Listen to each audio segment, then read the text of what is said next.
এবং অনেক শিক্ষার্থী প্রতিনিধি আমাদের মাঝে উপস্থিত আছেন, যারা আজকে যে পরিস্থিতি তৈরি হয়েছে এই পরিস্থিতি শিক্ষার্থীদের প্রকৃত বক্তব্য উপস্থাপন করার জন্য বাংলাদেশ ছাত্রলীগের কাছে ছুটে এসেছে, গণমাধ্যমের কাছে ছুটে এসেছে।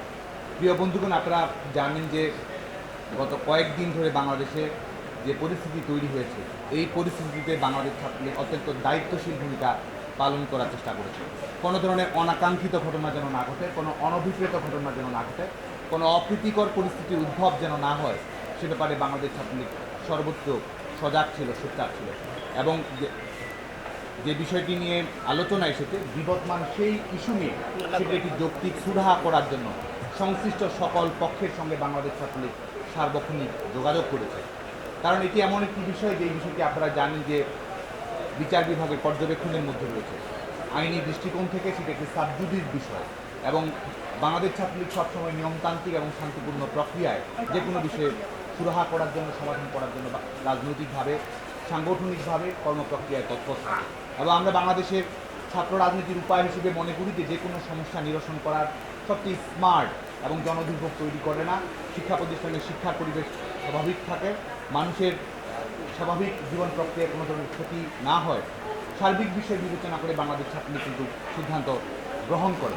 এবং আমরা আজকে বাংলাদেশের ছাত্র সমাজ কোটা ইস্যুতে যে বক্তব্যগুলো নিয়ে এসেছে, সাধারণ শিক্ষার্থীরা যে ধরনের যৌক্তিক কথাগুলো বলেছে, সাধারণ শিক্ষার্থীদের তরফ থেকে যে উচ্চারণগুলো এসেছে, সাধারণ শিক্ষার্থীরা যে সংস্কারের প্রক্রিয়ার কথা বলেছে, বাংলাদেশ ছাত্রলীগের পক্ষ থেকে আমরা তাকে সংবেদনশীলভাবে গ্রহণ করি। শিক্ষার্থীদের নৈতিক উচ্চারণকে আমরা স্বাগত জানাই, এবং শান্তিপূর্ণ ছাত্র আন্দোলন যারা করছে বাংলাদেশ ছাত্রলীগ তাদের প্রতিও ধন্যবাদ জ্ঞাপন করছে। একই সঙ্গে আমরা মনে করি যে এটি বাংলাদেশ ছাত্রলীগের পক্ষ থেকে শুধু নয়, একই সঙ্গে ছাত্র সমাজের প্রতিনিধিত্বকারী সবচেয়ে বৃহত্তম ছাত্র সমাজ হিসেবে বাংলাদেশ ছাত্রলীগের ছাত্র সমাজের পক্ষ থেকে সুস্পষ্ট কিছু বক্তব্য রাখা প্রয়োজন। কারণ এটি এমন একটি বিষয়, যে বিষয় নিয়ে আপনারা জানেন যে যেহেতু এটি আপিল বিভাগের বিচারাধীন বিষয় রয়েছে, এর আগে নির্বাহী বিভাগের প্রজ্ঞাপন জারি করা হয়েছে, এবং সরকারি চাকরিতে কোটার বিষয়টি আমরা বলেছি বাংলাদেশ ছাত্রলীগের পক্ষ থেকে আমরা এটির একটি যৌক্তিক, অন্তর্ভুক্তিমূলক, যুগোপযোগী এবং টেকসই সমাধান আমরা প্রত্যাশা করছি। এবং সেই সমাধান কিন্তু আমাদের বাংলাদেশের সংবিধান এবং আমাদের নির্বাহী বিভাগের বাংলাদেশের জনগণের প্রতিনিধিত্বকারী বাংলাদেশ আওয়ামী লীগ সরকার, বাংলাদেশের তরুণ প্রজন্মের আস্থার শেষ ঠিকানা, তরুণ প্রজন্মের হৃদয়ের স্পন্দন মাননীয় প্রধানমন্ত্রী বঙ্গবন্ধু কন্যার দেশরত্ন শেখ হাসিনা যে অন্তর্ভুক্তিমূলক সমাজ ব্যবস্থা তৈরি করতে যাচ্ছেন, মুক্তিযুদ্ধের চেতনা বাস্তবায়নে আমাদের গোটা দেশকে ঐক্যবদ্ধভাবে নেতৃত্ব দিয়ে যাচ্ছেন সমস্ত ষড়যন্ত্র মোকাবেলা করে, তার আলোকেই এই সমস্যার একটি স্থায়ী সমাধান হবে বলে আমরা দৃঢ়ভাবে বিশ্বাস করি। আপনারা দেখুন যে 2018 সালের আন্দোলনের পরিপ্রেক্ষিতে সরকার একটি পরিপত্র জারি করেছিল, এবং সেই পরিপত্রের আলোকেই পরবর্তীতে বাংলাদেশে বিসিএস সহ আমাদের প্রথম এবং দ্বিতীয় শ্রেণীর 9 থেকে 13তম গ্রেডে সেই প্রক্রিয়ায় চাকরির নিয়োগ পরীক্ষা অনুষ্ঠিত হয়েছে। পরবর্তীতে হাইকোর্ট বিভাগে একটি মামলার পরিপ্রেক্ষিতে আপনারা জানেন যে হাইকোর্ট বিভাগ একটি রায় দিয়েছে, এবং তারপরে আপনারা জানেন যে সরকার পক্ষের আইনজীবীরাই কিন্তু সেটির বিরুদ্ধে আপিল করেছে, এবং সরকার পক্ষের আইনজীবীরাই কিন্তু নির্বাহী বিভাগের পরিপত্রের পক্ষে কথা বলেছে, এবং এটির যৌক্তিক সুরাহার জন্য আমাদের আইনজীবীরা তাদের মতামত আদালতে তুলে ধরেছে, এবং সেটির পরিপ্রেক্ষিতে আমাদের বিচার বিভাগ তাদের নিজস্ব কিছু মতামত দিয়েছে। আমরা মনে করি যে এই আজকে গত কয়েকদিন ধরে যে পরিস্থিতিটি তৈরি হলো, শিক্ষার্থীরা বিশেষ করে সাধারণ শিক্ষার্থীরা অবশ্যই আমরা মনে করি যে তারা ধৈর্যের পরিচয় দিয়েছে, কিন্তু যারা বিশেষ করে যে প্রবণতাটি রয়েছে সাধারণ শিক্ষার্থীদের আবেগ অনুভূতিকে ব্যবহার করার, সে জায়গায় বাংলাদেশ ছাত্রলীগের কিছু প্রশ্ন রয়েছে, যেটি আইনগত প্রক্রিয়াতেই সমাধানের দিকে যাচ্ছিল। বিচার বিভাগের স্বাধীনতা এবং আমাদের রাষ্ট্রের যে 3টি পৃথক অঙ্গ, তার প্রতি স্বাতন্ত্রীকরণের প্রতি আমাদের বাংলাদেশের নাগরিকদের, সুনাগরিকদের সম্মান, সেটিকে প্রশ্নবিদ্ধ করে এমন কোনো কর্মকাণ্ডে কারো যাওয়াকে আমরা সাধুবাদযোগ্য বলে মনে করি না। সে কারণেই এই বিদ্যমান সমস্যাটির একটি আইনগত সমাধানের সুস্পষ্ট দরজা উন্মুক্ত থাকা সত্ত্বেও আমরা মনে করি যে ভিন্ন কোনো পন্থা অবলম্বন করা আমাদের তরুণ প্রজন্মের জন্য আশঙ্কা নিয়ে নয়, এবং যেটি আদালতের মাধ্যমে সমাধান হচ্ছিল, এবং বর্তমান সময়েও যেখানে নির্বাহী বিভাগের পরিপত্র জারি রয়েছে, যেখানে এর আগে 2018 সালে বাস্তবতায় যেটি জারি করা হয়েছিল, সেটি যখন পুনর্বহাল হয়েছে, সেই পরিপ্রেক্ষিতে আন্দোলনকে আরও বেশি এগিয়ে নিয়ে যাওয়া, আন্দোলনকে আরও বেশি টেনে হিসেবে লম্বা করার প্রচেষ্টা, এবং বিচার বিভাগের প্রতি শ্রদ্ধা না দেখিয়ে এক ধরনের মব জাস্টিসের মতো নির্বাহী বিভাগের প্রতি আদেশ জানানো, এটি আমরা মনে করি যে এটি সুচিন্তিত কোনো পরিকল্পনা নয় বলে আমরা মনে করি। আজকে যেহেতু একটি আদালত সময় নিয়েছে, এবং এবং বিবদমান সময়ে কোনো ধরনের কোটা না থাকার কথা আদালত বলেছে। সেই সময় সাধারণ শিক্ষার্থীদেরকে আমরা আহ্বান জানাবো এবং সাধারণ শিক্ষার্থীরা সেই রায়ের পরিপ্রেক্ষিতে গতকালকের স্ট্যাটাস স্কোর পরেই কিন্তু আমরা দেখেছি সাধারণ শিক্ষার্থীরা কিন্তু শিক্ষা প্রতিষ্ঠানে ফিরে এসেছে, আবাসিক হলগুলোতে ফিরে এসেছে এবং তারা আমাদের সঙ্গে আলাপনে, সাংবাদিকদের সঙ্গে আলাপনে তারা কিন্তু বলেছে তারা এই রায়ে সন্তোষ প্রকাশ করেছে এবং সরকারের প্রতি তাদের আস্থা রয়েছে যে সরকার একটি যৌক্তিক, অন্তর্ভুক্তিমূলক, দূরদর্শী, টেকসই এবং যুগোপযোগী সমাধান তারা তৈরি করবে। কিন্তু আমরা লক্ষ্য করি যে এটিকে প্রলম্বিত করার একটি প্রচেষ্টা, এক ধরনের পলিটিক্যাল অ্যাটেনশন সিকারদের মধ্যে সেই প্রবণতা আমরা দেখতে পাচ্ছি। প্রিয় বন্ধুগণ, আমরা মনে করি যে প্রশাসনিক নিয়োগ প্রক্রিয়ার বিষয়টি এটি শুধুমাত্র বিচ্ছিন্ন কোনো আন্দোলনের মধ্য দিয়ে এটি সুরাহা হওয়া সুচিন্তিত নয় বলে আমরা মনে করি। যেটির জন্য আমরা মনে করি যে একটি কনস্ট্রাকটিভ পলিসি অ্যাডভোকেসির মাধ্যমে যেটি সমাধান করা সম্ভব, সেটি মব জাস্টিসের মাধ্যমে সমাধান করা সুসংহত নয় বলে মনে করি। এবং বাংলাদেশ যেখানে আমরা অন্তর্ভুক্তিমূলক সমাজ ব্যবস্থা চাই, যেখানে আমাদের সাংবিধানিক দায়বদ্ধতা রয়েছে, অনগ্রসর জনগোষ্ঠীর প্রতি আমাদের দায়বদ্ধতা রয়েছে, নারীদের সরকারি চাকরিতে অংশগ্রহণের হার নিয়ে একটি জেন্ডার সমতার জন্য আমাদের যে লক্ষ্যগুলো রয়েছে বাংলাদেশে, সেই চ্যালেঞ্জগুলো যখন আমরা অতিক্রম করছি, তখন নারীদের পর্যাপ্ত প্রতিনিধিত্ব রয়েছে কিনা, অনগ্রসর জনগোষ্ঠীর পর্যাপ্ত প্রতিনিধিত্ব রয়েছে কিনা, পার্বত্য চট্টগ্রামের আদিবাসীদের, আমাদের ক্ষুদ্র নৃতাত্ত্বিক গোষ্ঠীর কোনো পর্যাপ্ত প্রতিনিধিত্ব রয়েছে কিনা, তাদের মতামতের কোনো ধরনের তোয়াক্কা না করে একতরফাভাবে এই ধরনের সিদ্ধান্ত প্রদান করা এটি ছাত্র সমাজের প্রতিনিধিত্ব করে বলে আমরা মনে করি না। কারণ যে বিষয়ে এক ধরনের সুচিন্তিত মতামত প্রয়োজন, বিশেষজ্ঞদের মতামত প্রয়োজন, বিচার বিভাগীয় পর্যবেক্ষণ প্রয়োজন, সেখানে যারা তাড়াহুড়ো করে নিজেদের গুটি কয়েকের মতামত ছাত্র সমাজের মতামত হিসেবে প্রতিষ্ঠিত করার চেষ্টা করছে, তাদের উদ্দেশ্য শুভ বলে আমরা মনে করি না। যেখানে আমরা মনে করি যে সুচিন্তিত আলাপ আলোচনার প্রয়োজন রয়েছে, বিচার বিভাগীয় পর্যবেক্ষণ, সাংবিধানিক অনুশাসন এবং আমাদের জনপ্রতিনিধিত্বমূলক সরকারদের যেখানে নিজস্ব উপলব্ধি রয়েছে, সেই জায়গায় এই ধরনের চাপিয়ে দেওয়া কোনো কিছু আমরা ছাত্র সমাজের জন্য, আগামী দিনের জন্য, আমাদের বর্তমান ভবিষ্যৎ প্রজন্মের জন্য শুভকর নয় বলে আমরা মনে করি। যে কারণে আমরা যারা আন্দোলন করছেন তাদের সবার প্রতি আহ্বান জানাবো যে সবাই যেন ধৈর্যের পরিচয় দেয় এবং বিচার বিভাগীয় পর্যবেক্ষণ রয়েছে সেটির জন্য অপেক্ষা করে এবং শিক্ষা প্রতিষ্ঠানের স্বাভাবিক পরিবেশটি যেন ফিরিয়ে নিয়ে আসে। আমরা ক্লাস করব, আমরা পরীক্ষায় ফিরবো, আমরা লাইভ দিতে সময় দেবো, আবাসিক হলগুলোতে শিক্ষার পরিবেশ অক্ষুণ্ণ রাখবো, আগামী দিনে স্মার্ট সিটিজেন হওয়া তৈরি করবো। শিক্ষার্থীদের যদি কোনো যৌক্তিক উপায় থাকে, যৌক্তিক বক্তব্য থাকে, শিক্ষার্থীরা আমরা মনে করি সেটি যৌক্তিক বক্তব্য প্রদান করার বিকল্প উপায় রয়েছে। সেখানে যদি আমরা দিনের পর দিন যদি আমরা অবরোধ তৈরি করি, দিনের পর দিন যদি আমরা ব্লকেট তৈরি করি, গোটা ঢাকা শহরকে যদি আমরা নাগরিকদের জন্য দুর্বিষহ যন্ত্রণার কারণ বয়ে নিয়ে আসি এবং যেখানে আমরা শিক্ষা প্রতিষ্ঠানের অভ্যন্তরেই কোনো ধরনের যানজট তৈরি না করে, দুর্বিষহ জীবন যন্ত্রণা না করে, বিকল্প উপায়ে যেখানে আমরা সমাবেশ করতে পারি, শান্তিপূর্ণ উপায়ে আমাদের মেসেজ জানাতে পারি, সেই জায়গায় এই ধরনের কৃত্রিম সংকট তৈরি করা দায়িত্বশীলতার পরিচয় নয় বলে আমরা মনে করি। গত কয়েকদিন ধরে ঢাকা শহরে নাগরিকেরা দুর্বিষহ যন্ত্রণার মধ্যে দিয়ে যাচ্ছে। আমাদের অনেকে চিকিৎসা, বয়স্ক রোগীরা চিকিৎসার জন্য বঙ্গবন্ধু মেডিকেল বিশ্ববিদ্যালয়ে আসছে, ঢাকা মেডিকেল কলেজের জন্য, বারডেমের জন্য উদ্দেশ্য করে ঘন্টার পর ঘন্টা তাদের অতিক্রম করতে হচ্ছে। সরকারি বেসরকারি যারা চাকরি করে তারা সেখানে নির্ধারিত সময় অফিসে যেতে পারছে না, অফিসে সুনির্দিষ্ট সময় বাসায় ফিরবে সেটির সুযোগ হচ্ছে না। এবং একই সঙ্গে আপনারা জানেন যে বর্তমান সময়ে 15 লাখের অধিক শিক্ষার্থী এইচএসসি পরীক্ষা দিচ্ছে। এই এইচএসসি পরীক্ষার্থীরা নির্ধারিত সময় পরীক্ষা কেন্দ্রে যেতে পারবে কিনা, পরীক্ষা শেষে নির্ধারিত সময়ে সঠিক সময় ফিরে আসতে পারবে কিনা, সেই নিয়ে এক ধরনের শঙ্কার মধ্যে তারা কিন্তু যাচ্ছে। এর বাইরে অপ্রয়োজনীয়ভাবে, উদ্দেশ্য প্রণোদিতভাবে রেলে ব্লকেট দেওয়া এবং যেখানে আমরা দেখছি যে সবাই যেখানে দায়িত্বশীলতার পরিচয় দিচ্ছে। এটি এমন একটি আন্দোলন যে আন্দোলনের কোনো প্রতিপক্ষ নেই, যেখানে বিচার বিভাগ রায় দিয়েছে, যেখানে নির্বাহী বিভাগ যে সরকারি পরিপক্ষের পক্ষে আদালতে লড়াই করছে এবং যেখানে আমরা ধারাবাহিকভাবে আমাদের শেখ হাসিনার নেতৃত্বাধীন আওয়ামী লীগ সরকার, তরুণ প্রজন্মের স্বপ্নের সরকার, যেটি বলছে যে দাবির প্রেক্ষিতে সরকার আন্তরিক, সেই বিষয়ে আমরা মনে করি যে আন্দোলনকে প্রলম্বিত করা এক ধরনের কৃত্রিম সংকট তৈরি করা ছাড়া অন্য কিছু নয় বলে আমরা মনে করি। যে কারণে সকল পক্ষের প্রতি আমাদের আহ্বান থাকবে যে অনতিবিলম্বে শিক্ষা প্রতিষ্ঠানের স্বাভাবিক পরিবেশ আমাদের ফিরে নিয়ে আসতে হবে। ব্লকেট থেকে সরে এসে আমাদের শিক্ষা প্রতিষ্ঠানের অভ্যন্তরে শান্তিপূর্ণ, গণতান্ত্রিক, ন্যায়সঙ্গত উপায়ে শিক্ষার্থীদের মেসেজগুলো পৌঁছে দেওয়ার জন্য চেষ্টা করতে হবে। এবং বাংলাদেশ ছাত্রদের আমরা কথা দিতে চাই যে আমরা সাধারণ শিক্ষার্থীদের যে কোনো যৌক্তিক, ন্যায়সঙ্গত, অন্তর্মুক্তিমূলক পদ্ধতির পক্ষে আমরা থাকব এবং এটি স্মার্ট পদ্ধতিতে পলিসি ডিসকাশনের মাধ্যমে, আধুনিক ছাত্র রাজনীতির মাধ্যমে, সংশ্লিষ্ট সকল পক্ষের সঙ্গে আলাপ আলোচনার মাধ্যমে, প্রয়োজনে বিচার বিভাগের কাছে আমাদের বক্তব্য পৌঁছে দেওয়ার, সাধারণ শিক্ষার্থীদের বক্তব্য আমরা পৌঁছে দেওয়ার চেষ্টা করবো। সেই বক্তব্য পৌঁছে দেওয়ার মাধ্যমে এটির একটি সমাধান করা সম্ভব বলে আমরা মনে করি। আমরা আপনাদেরকে বলতে চাই যে কিছুদিন আগে আপনারা জানেন যে বাংলাদেশ প্রকৌশল বিশ্ববিদ্যালয়ের একজন শিক্ষার্থীকে আপনারা জানেন যে অবৈধভাবে বেআইনিভাবে সিট থেকে বাতিল করে দেওয়া হয়েছে। বাংলাদেশ ছাত্রলীগ কিন্তু সেটি আইনিভাবে লড়াই করেছে, অপেক্ষা করে থেকেছে এবং বাংলাদেশ প্রকৌশল বিশ্ববিদ্যালয়ের প্রশাসন যতক্ষণ না পর্যন্ত সেই হাইকোর্টের যে নির্দেশনা ছিল সেটি প্রতিপালিত না করে ততক্ষণ পর্যন্ত কিন্তু সেই পর্যন্ত আমরা অপেক্ষায় ছিলাম। আমরা মনে করি যে ন্যায়সঙ্গতভাবে লড়াই করার যখন আরও উত্তম উপায় থাকে সেই উত্তম উপায় অবলম্বন করাই আমরা সমীচীন বলে আমরা মনে করি। যে কারণে বিদ্যমান সমস্যা মব জাস্টিসের মাধ্যমে সমাধান হয়, এক ধরনের কনস্ট্রাকটিভ পলিসি অ্যাডভোকেসি, বিচার বিভাগীয় পর্যবেক্ষণ এবং অন্তর্ভুক্তিমূলক প্রতিনিধিত্বমূলক শেখ হাসিনা সরকারের বিচার বিবেচনার মাধ্যমেই আমরা মনে করি তরুণ প্রজন্মের প্রত্যাশা পূরণ হবে বলে আমরা মনে করি। এবং একই সঙ্গে আজকে এই যারা এই প্ল্যাটফর্মটি গড়ে তুলেছেন বৈষম্য বিরোধী ছাত্র আন্দোলনের ব্যানারে যে ছাত্র আন্দোলনটি গড়ে উঠেছে, সেখানে আমরা দেখছি যে বৈষম্য নিরসন করার জন্য আরও সুচিন্তিত যে পথগুলো রয়েছে সেগুলো বাতলে দেওয়ার কোনো প্রবণতা আমরা দেখতে পাচ্ছি না।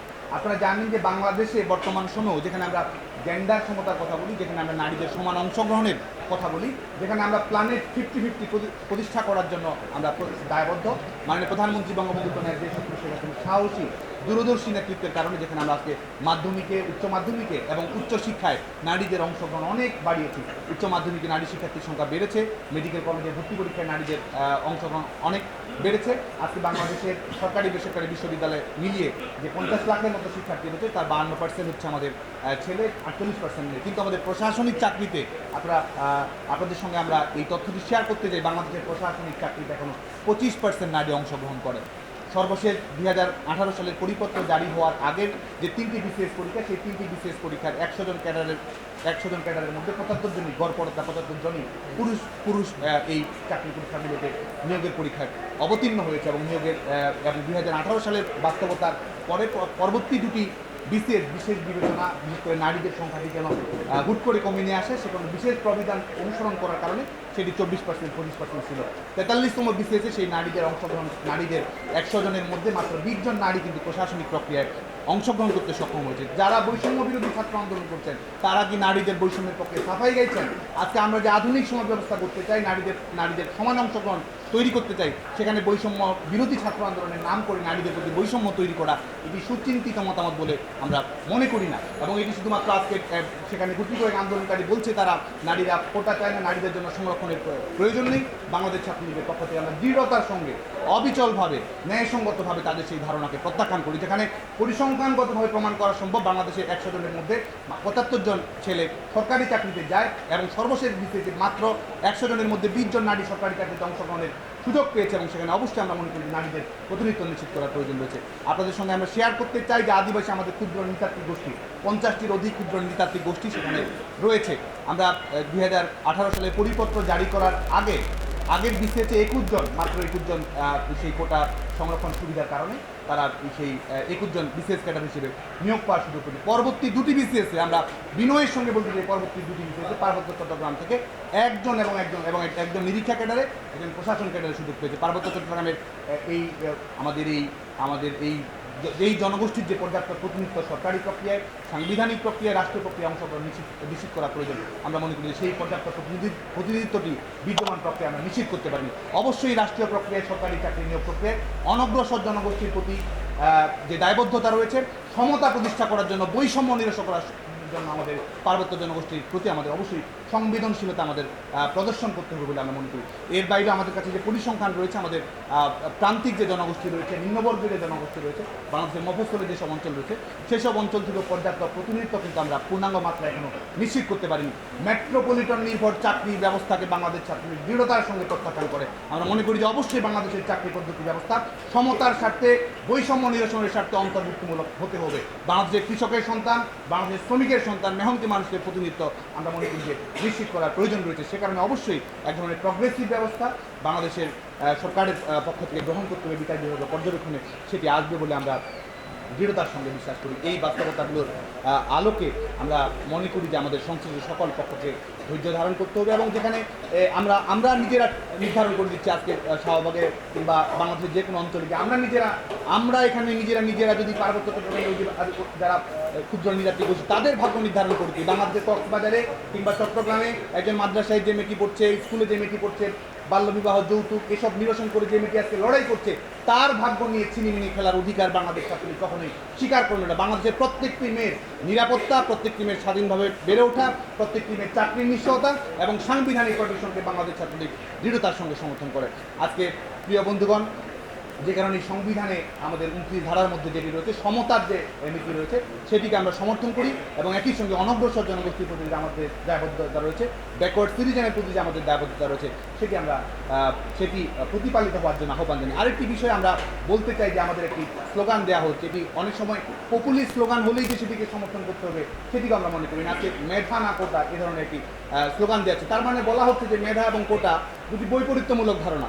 আসলে কিন্তু সেটিও সঠিক ধারণা নয়, কারণ যারা এর আগে পরিপত্র অনুযায়ী যারা কিংবা আমাদের বিভিন্ন প্রগ্রেসিভ কোটা অনুযায়ী, শুধুমাত্র বাংলাদেশ নয়, যে কোনো কল্যাণধর্মী রাষ্ট্রের নিয়ম অনুযায়ী যারা বিশেষ ধরনের প্রোটেকশন পায়, তারাও কিন্তু সবাই মেধাবী। এখানে কে মেধাবী না, মেধার টেন্ডার দেওয়ার অধিকার তো কাউকে দেওয়া হয়নি। এখানে মেধা বিতরণ বোর্ড তো কেউ আর গঠন করেনি যে কে মেধাবী। যারা চাকরি পাচ্ছে তারা যেমন মেধাবী, যারা চাকরি পায় না তাদের মধ্যেও তো মেধাবী থাকতে পারে। এবং একই সঙ্গে সবচেয়ে বড় বিষয়, যারা এই আমাদের সরকারি যে রাষ্ট্রীয়ভাবে যে আমরা সুরক্ষা নীতিগুলো দিই, সেই সুরক্ষা নীতিগুলোও কিন্তু যারা পায় তাদেরও কিন্তু আপনার প্রিলিমিনারি পরীক্ষায় পাস করতে হয়, তাদেরও রিটেন পরীক্ষায় পাস করতে হয়, ভাইভাতেও তাদেরকে পাস করতে হয় এবং সবগুলো পরীক্ষায় উত্তীর্ণ হওয়ার পরেই কিন্তু এই আমরা যে ধরনের রাষ্ট্রীয় যে সুরক্ষাগুলো আমরা দিই সেগুলো কিন্তু প্রয়োগ করা হয়।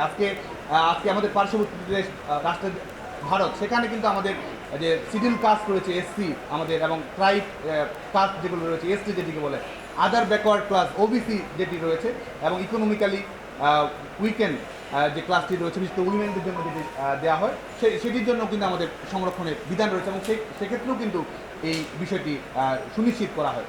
এবং আরেকটি বিষয় সেটি হচ্ছে যে আমাদের পৃথিবীর প্রত্যেকটি দেশে, বিশেষ করে বিভিন্ন জনজাতি যেখানে থাকে, বিভিন্ন জাতি সেখানে থাকে, প্রত্যেকটি জাতিসত্তার প্রতিনিধিত্ব নিশ্চিত করার জন্য একটি সুস্পষ্ট বিধিবিধান থাকে, যে কারণে কোটা না মেধা এটি অন্তর্ভুক্তিমূলক সমাজ ব্যবস্থার সঙ্গে সঙ্গতিপূর্ণ কোনো রাজনৈতিক উচ্চারণ নয় বলে আমরা মনে করি। আমরা অবশ্যই সমতা চাই, আমরা অবশ্যই বৈষম্য নিরসন চাই, আমরা অবশ্যই সুযোগের সমতা চাই, অবশ্যই আমরা মেধাভিত্তিক কর্মসংস্থান চাই, এবং একই সঙ্গে অনগ্রসর জনগোষ্ঠীর প্রতি, পিছিয়ে পড়া জনগোষ্ঠীর প্রতি যে সংবেদনশীলতা থাকা প্রয়োজন রাষ্ট্রীয় অঙ্গীকারে, আমরা সেটির প্রতিফলন আমরা দেখতে চাই।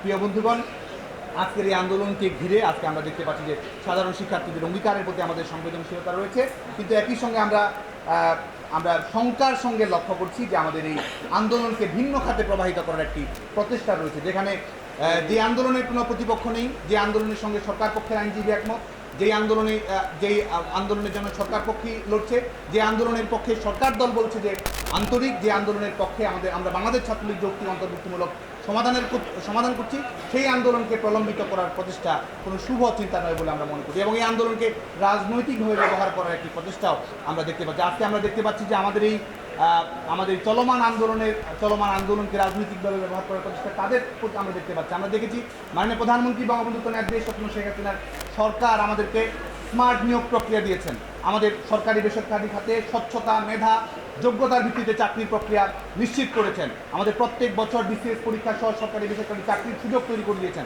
আমাদের উদ্যোক্তা হওয়ার সুযোগ মাননীয় প্রধানমন্ত্রী বঙ্গবন্ধু কন্যা দেশ স্বপ্ন শেখ হাসিনার সরকার তৈরি করে দিয়েছেন। তরুণ প্রজন্মের সঙ্গে শেখ হাসিনার সরকারের সম্পর্ক হচ্ছে আত্মিক সম্পর্ক, তরুণ প্রজন্মের সঙ্গে শেখ হাসিনার সরকারের সম্পর্ক হচ্ছে হৃদয়ের সম্পর্ক, তরুণ প্রজন্মের সঙ্গে শেখ হাসিনার সরকারের সম্পর্ক হচ্ছে অভিন্ন মুক্তিযুদ্ধের চেতনা বাস্তবায়নের অভিন্ন লড়াইয়ের সম্পর্ক। আজকে আমরা দেখতে পাচ্ছি যে শিক্ষার্থীদের এই আন্দোলনকে ভিন্ন খাতে প্রবাহিত করার জন্য বিএনপি জামায়াত গোষ্ঠী, যেই বিএনপি জামায়াত গোষ্ঠী তরুণ প্রজন্মের স্থায়ী শত্রু, যেই বিএনপি জামায়াত গোষ্ঠী তরুণ প্রজন্মের স্বপ্ন নিয়ে ছিনিমিনি খেলেছে, তারা আজকে এই আন্দোলনে সংহতি প্রকাশ করার জন্য চেষ্টা করছে। লন্ডন থেকে যারা আজকে এই আন্দোলনে সংহতি প্রকাশ করার জন্য চেষ্টা করছে, তাদের কাছে আমরা প্রশ্ন রাখতে চাই যে প্রশাসনে ভাইয়া ক্যাডার কে চালু করেছিল? দলীয় ক্যাডার এবং বিসিএস ক্যাডার হওয়াকে সমার্থক শব্দে কে পরিণত করেছিল?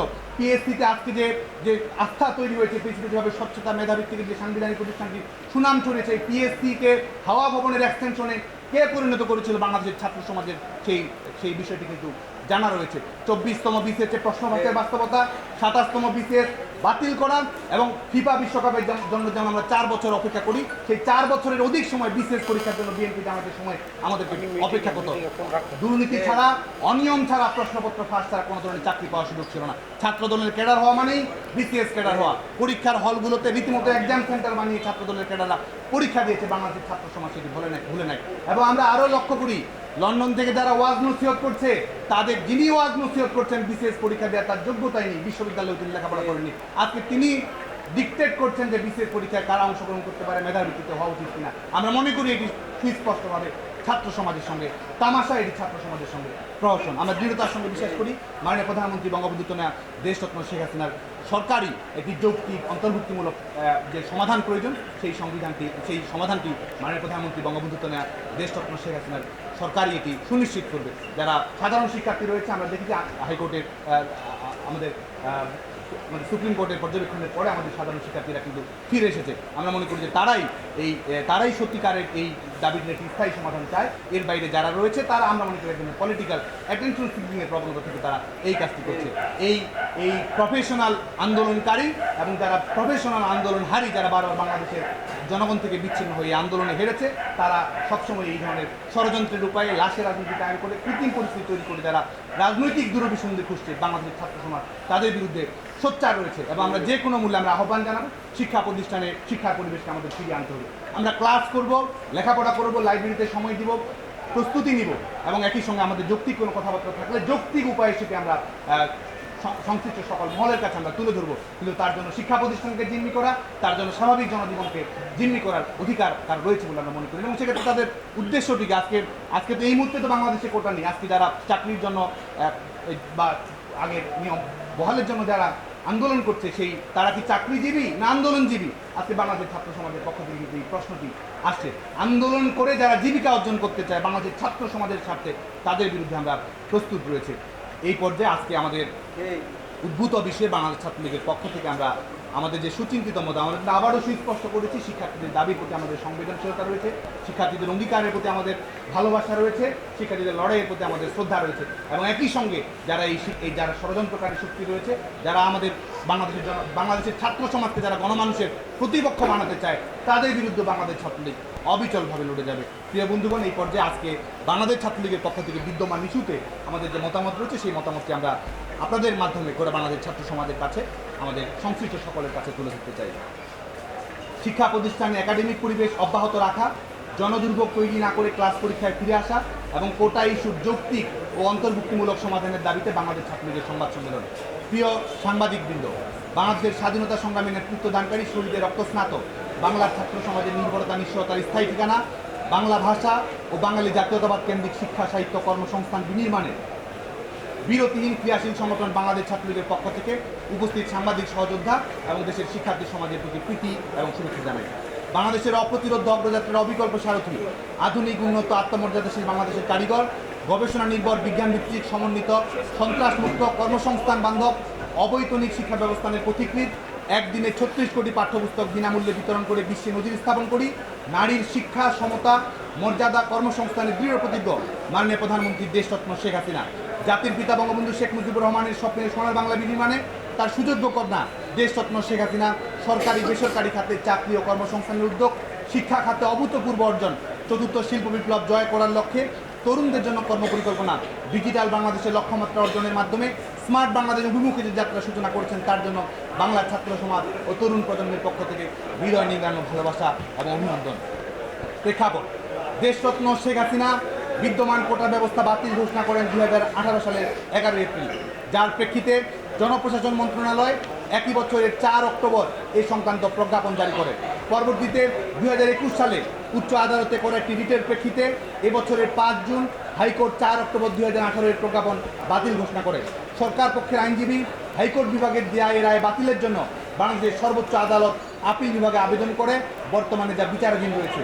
এরই মধ্যে গত 9 জুলাই 2024 তারিখে ঢাকা বিশ্ববিদ্যালয়ের 2 শিক্ষার্থীর পৃথক একটি রিটে 5 জুলাই হাইকোর্ট বিভাগের দেয়া রায় স্থগিত করে দেশরত্ন শেখ হাসিনা সরকার কর্তৃক জারিকৃত প্রজ্ঞাপনকে বহাল রেখে স্ট্যাটাস কো আদেশ জারি করে। এর ফলে সরকারি চাকরিতে চলতি সময়ে আর কোনো কোটা ব্যবস্থা প্রচলিত নেই। বাস্তবতা: বাংলাদেশের শিক্ষার্থীদের জন্য মানসম্মত আধুনিক শিক্ষা ব্যবস্থা ও কর্মসংস্থান সম্পর্কে দ্বিধাহীনভাবে বলিষ্ঠতার সাথে কাজ করে চলেছেন দেশরত্ন শেখ হাসিনা, যার ফলশ্রুতিতে এদেশের তরুণ সমাজ সরকারি চাকরি ও বেসরকারি নানা উদ্যোগের মাধ্যমে নিজেদের মেধা ও শ্রম কাজে লাগিয়ে বাংলাদেশকে দরিদ্র অনুন্নত পর্যায় থেকে মধ্যম আয়ের দেশে উন্নীত করতে সক্ষম হয়েছে। দেশরত্ন শেখ হাসিনার অন্তর্ভুক্তিমূলক অর্থনৈতিক নীতি ও কর্মসূচি দেশের সর্বত্র উন্নয়ন ও অগ্রগতির আলো পৌঁছে দিয়েছে।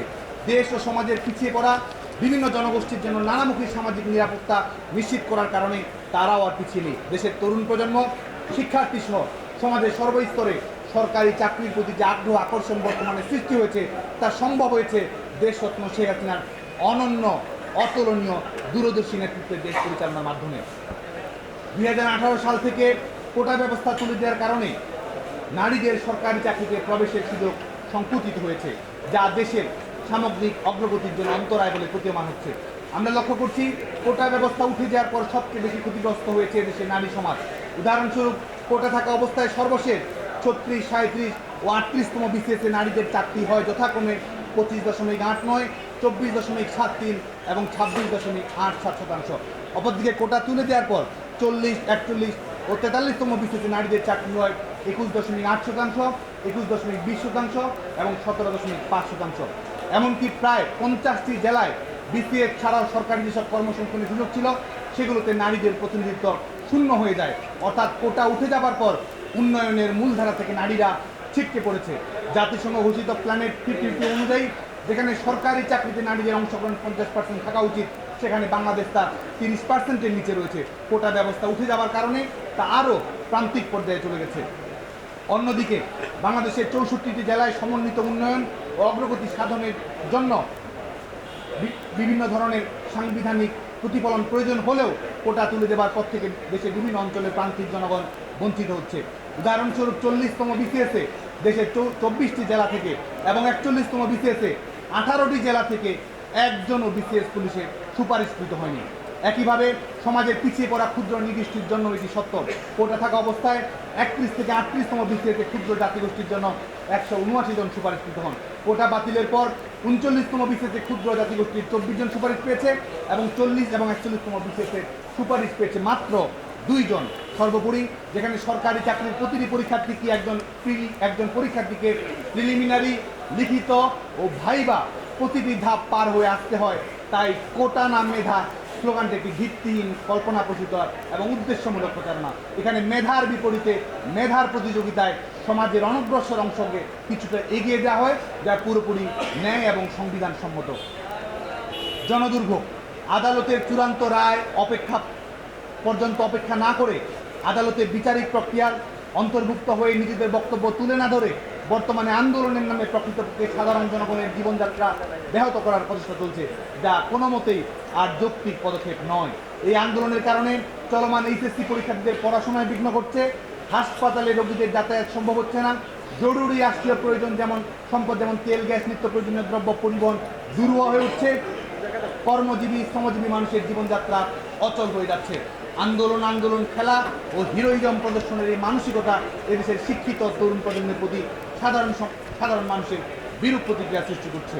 এমত অবস্থায় কোটা বাতিল বা সংস্কারের জন্য দেশব্যাপী যে আন্দোলন পরিচালিত হচ্ছে সেই সম্পর্কে পুনরায় ভাবনার প্রয়োজন রয়েছে। কোটা সংক্রান্ত বিষয়টি সংবেদনশীলতা সম্পর্কে সম্পূর্ণ ওয়াকিবহাল হওয়ার পরেও একথা বিবেচনাধীন যে আন্দোলনকারীরা সমাজ ও দেশ হতে কেউ বিচ্ছিন্ন নয়। নিজেদের দাবি ও সুনিশ্চিত ভবিষ্যৎ চিন্তার পাশাপাশি সাধারণ মানুষের দুর্ভোগের বিষয়টিও তারা কোনোভাবে এড়িয়ে যেতে পারে না। বিষয়টি এমন পর্যায়ে চলে যাচ্ছে যেন সাধারণ জনগণ বনাম শিক্ষার্থী এমন একটি অবস্থা দাঁড়িয়ে গেছে। আন্দোলনকারীদের প্রতি আহ্বান, বিদ্যমান প্রতিটি বাস্তবতা বিবেচনায় নিয়ে বাংলাদেশ ছাত্রলীগ মনে করে কোটা ব্যবস্থায় একটি যৌক্তিক ও অন্তর্ভুক্তিমূলক সমাধান ও সংস্কার আনয়ন করা এই মুহূর্তে সবচেয়ে জরুরি পদক্ষেপ। এই পদক্ষেপ বাস্তবায়নে কোনো হঠকারিতা নয়, কোনো তাড়াহুড়ো নয়, কোনো মব জাস্টিস নয়, কোনো অবরোধ বা জিম্মি পরিস্থিতি তৈরি করে স্পট ডিসিশন গ্রহণ করা সম্ভব নয়। কোটা ব্যবস্থার সময়োপযোগী সংস্কার আনয়নের জন্য একটি সমন্বিত রাষ্ট্রীয় উদ্যোগের মাধ্যমে সংশ্লিষ্ট সকল পক্ষের সাথে আলাপ আলোচনা সাপেক্ষে বৈশ্বিক প্রেক্ষাপটে বর্তমান ও ভবিষ্যৎ রাষ্ট্র কাঠামোর প্রেক্ষিতে একটি যৌক্তিক, অন্তর্ভুক্তিমূলক, স্থায়ী সমাধান উদ্যোগ প্রয়োজন। এমন উদ্যোগে এদেশের ছাত্র সমাজ, তরুণ প্রজন্ম তাদের মেধা মনন দেখে উপযুক্ত ব্যবস্থাপনায় সক্রিয়ভাবে ভূমিকা রাখতে পারে, কিন্তু তেমন কোনো সমন্বিত উদ্যোগের আহ্বান না জানিয়ে এমনকি আদালতের চূড়ান্ত রায় পর্যন্ত অপেক্ষা না করেই কেন এই অনিশ্চিত আন্দোলন? হাইকোর্টের রায়ের বিরুদ্ধে সরকার আপিল করেছে, বর্তমানে যা বিচারাধীন বিষয়। একটি বিষয় যখন আদালতের গণ্ডিতে প্রবেশ করে তখন তার সমাধান আইনের কাঠামোতেই হতে হয় এবং এর জন্য প্রয়োজনীয় সময় অপেক্ষা করতে হয়। এ কথা কি আন্দোলনকারীরা অবগত নন? পাশাপাশি হাইকোর্টের পৃথক আরেকটি রায়ে যখন স্ট্যাটাস কো অবস্থা জারি করে সরকারি চাকরিতে কোটা বাতিলের সিদ্ধান্ত বহাল রাখা হয়েছে, সেহেতু আইনের পরবর্তী ধাপগুলো অপেক্ষা না করে কেন জনসাধারণ বিরোধী অব্যাহত অবরোধ রাখতে হবে তা এদেশের মানুষ, এদেশের ছাত্র সমাজ জানতে চায়। একই সাথে দেশের আইন, বিচার ও নির্বাহী বিভাগের পার্থক্য সম্পর্কে আমাদেরকে জানতে হবে। রাষ্ট্র ব্যবস্থার পৃথক তিনটি কাঠামো, সেপারেশন অফ স্টেট, আইন, বিচার ও নির্বাহী বিভাগ। প্রতিটি বিভাগ পৃথক ও স্বাধীনভাবে কাজ করে এবং একটি অন্যটির কাজে হস্তক্ষেপ করে না। কোটা বাতিলের নির্বাহী আদেশ যেহেতু বিচার বিভাগ থেকে বাতিল করা হয়েছে, সেহেতু আদালতে এটির কার্যক্রম শেষ হওয়ার পরই কেবল আইন ও নির্বাহী বিভাগ নতুন করে নিজেদের সিদ্ধান্ত নিতে পারে এবং ততদিন অপেক্ষা করতে হবে। রাষ্ট্র কাঠামোর এই মৌলিক বিষয় না বুঝে জনগণকে জিম্মি করে তথাকথিত আন্দোলন চালা হলে আন্দোলনকারীদের এটিও মনে রাখা দরকার, এদেশের আইন বিভাগ সার্বভৌম, বিচার বিভাগ স্বাধীন এবং নির্বাহী বিভাগ জনগণের ভোটে প্রতিষ্ঠিত। তাই অহেতুক উদ্দেশ্য প্রণোদিত আন্দোলনের কাছে কেউ নতি স্বীকার করবে না। সার্বিক পরিস্থিতি বিবেচনায় নিয়ে বাংলাদেশ ছাত্রলীগ দেশের শিক্ষার্থী সমাজের প্রতি আহ্বান জানাচ্ছে, আন্দোলনের নামে অনিশ্চিত অবরোধ কার্যক্রম পরিচালনা কোনোভাবেই দাবির সুষ্ঠু সমাধান নিয়ে আসতে পারে না। চলমান এইচএসসি পরীক্ষা, তীব্র তাপদাহ এবং মানুষের স্বাভাবিক জীবনযাত্রার মতো গুরুত্বপূর্ণ বিষয়গুলো বিবেচনায় নিয়ে সড়ক অবরোধ, নিরবিচ্ছিন্ন যোগাযোগ ব্যবস্থা ও জীবনযাত্রায় বাধা বিঘ্ন সৃষ্টি এবং ক্লাস পরীক্ষা বর্জনের কর্মসূচি থেকে তাদের অবিলম্বে ফিরে আসতে হবে। শিক্ষার্থীদের মনে রাখতে হবে, কোটা ব্যবস্থা বাতিল করেছে সরকার। উচ্চ আদালতে কোটা ব্যবস্থা বাতিলের সিদ্ধান্ত পুনর্বহালের পক্ষে কাজ করছে সরকারের আইনজীবী। তাই দেশরত্ন শেখ হাসিনার প্রতি আস্থা রেখে স্বাভাবিক আইনগত প্রক্রিয়ায় কোটা সংক্রান্ত জটিলতার যৌক্তিক সমাধান নিয়ে আসার জন্য শিক্ষার্থীদের সব রকম বিশৃঙ্খলাপূর্ণ কর্মকাণ্ড থেকে বিরত থাকতে হবে। কোটা সংক্রান্ত বিষয়টি আদালতে বিচারাধীন এবং কেউই দেশের প্রচলিত আইনের ঊর্ধ্বে নয় বিধায় আইনি প্রক্রিয়াতে চূড়ান্ত, স্থায়ী, যৌক্তিক ও ইনক্লুসিভ সমাধানের দিকে এগোতে হবে। এক্ষেত্রে দেশের শিক্ষার্থী সমাজের নির্ভরতার প্রতীক, নিঃস্বতার প্রতীক দেশরত্ন শেখ হাসিনা তাদের পাশে রয়েছেন, বাংলাদেশ ছাত্রলীগ তাদের পাশে রয়েছে। তারা ক্লাস পরীক্ষায় ফিরে গিয়ে শিক্ষা প্রতিষ্ঠানের একাডেমিক পরিবেশ স্বাভাবিক রাখবে, এটি আমরা সকলে প্রত্যাশা করি। পরিশেষে বিদ্যমান পরিস্থিতিতে বাংলাদেশ ছাত্রলীগ সর্বোচ্চ দায়িত্বশীলতার পরিচয় দিয়ে দেশের শিক্ষার্থী সমাজের পাশে অবস্থান করেছে। সংশ্লিষ্ট সকল পক্ষের সঙ্গে আলাপ আলোচনা সাপেক্ষে সমস্যার গভীরে গিয়ে বাংলাদেশ ছাত্রলীগ তাৎক্ষণিক সমাধান নয়, বরং বিচার বিভাগীয় পর্যবেক্ষণের আলোকে সাংবিধানিক অনুশাসন অক্ষুণ্ণ রেখে অনগ্রসর জনগোষ্ঠীর প্রতি দায়বদ্ধতাকে বিবেচনায় নিয়ে জেন্ডার সমতা নিশ্চিতকল্পে প্রান্তিক ও নিম্নবর্গীয় মানুষের প্রতি রাষ্ট্রীয় দায়িত্বের আলোকে যৌক্তিক, অন্তর্ভুক্তিমূলক, স্থায়ী, যুগোপযোগী ইতিবাচক সমাধান নিয়ে আসার জন্য কাজ করছে বাংলাদেশ ছাত্রলীগ। কোটা সংক্রান্ত বিষয়টি বর্তমানে দেশের সর্বোচ্চ আদালতে বিচারাধীন থাকায় বাংলাদেশ ছাত্রলীগ আদালতের প্রতি আস্থা জ্ঞাপন করে জানাচ্ছে যে ন্যায় বিচার প্রতিষ্ঠার প্রতীক উচ্চ আদালত এদেশের মহান সংবিধানে উল্লেখিত অন্তর্ভুক্তিমূলক কর্মসংস্থান এবং সুযোগের সমতা নিশ্চিত করার লক্ষ্যে বিদ্যমান বাস্তবতায় কোটা নিয়ে এমন সিদ্ধান্ত গ্রহণ করবে যা সংশ্লিষ্ট সকল পক্ষের জন্য একটি অন্তর্ভুক্তিমূলক সমাধান হবে, দেশের প্রতিটি নাগরিককে মেধা এবং অনগ্রসর জনগোষ্ঠীর প্রতি দায়বদ্ধতার ভিত্তিতে কর্মসংস্থানের নিশ্চয়তা দান করবে। তাই আন্দোলনের নামে দেশের শিক্ষার্থী সমাজ এবং শিক্ষা ব্যবস্থাকে জিম্মি করা, জনসাধারণের স্বাভাবিক জীবনযাত্রায় ব্যাঘাত ঘটানো, দেশরত্ন শেখ হাসিনার পরিকল্পিত স্মার্ট বাংলাদেশ অভিমুখে অগ্রযাত্রা ব্যাহত করার যে কোনো প্রচেষ্টার বিরুদ্ধে দেশের ছাত্র সমাজকে নিয়ে আমরা ঐক্যবদ্ধভাবে সোচ্চার রয়েছি। সবাইকে ধন্যবাদ। জয় বাংলা, জয় বাংলা। যদি আন্দোলনকারীরা যদি অবরোধ কর্মসূচি না বন্ধ রাখে, কন্টিনিউ করতেই থাকে, তাহলে আপনাদের অবস্থান, কর্মসূচি বা পদক্ষেপটা কি হবে? দেখুন, আমরা কিন্তু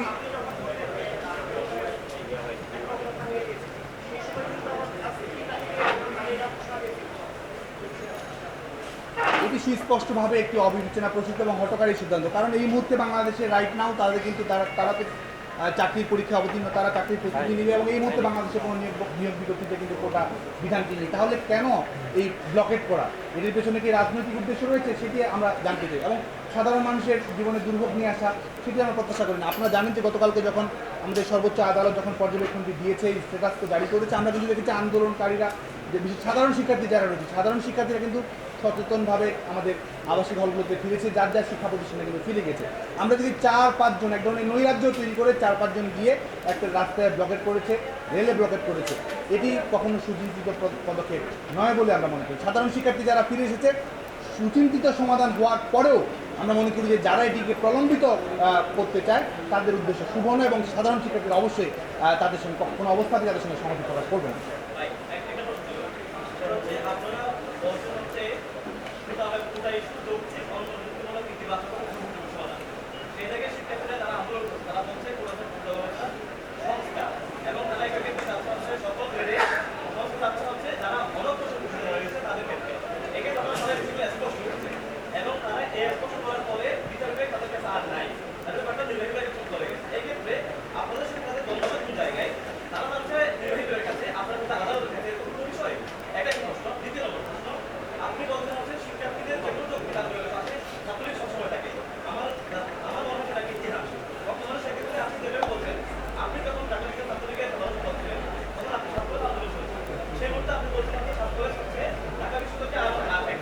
প্রশ্নটা কি?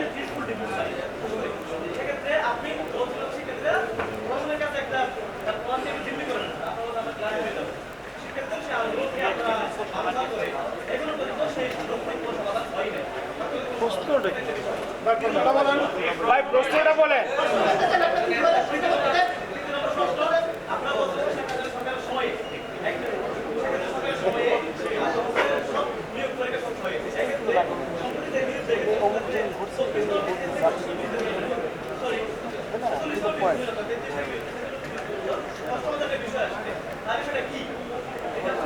ধন্যবাদ।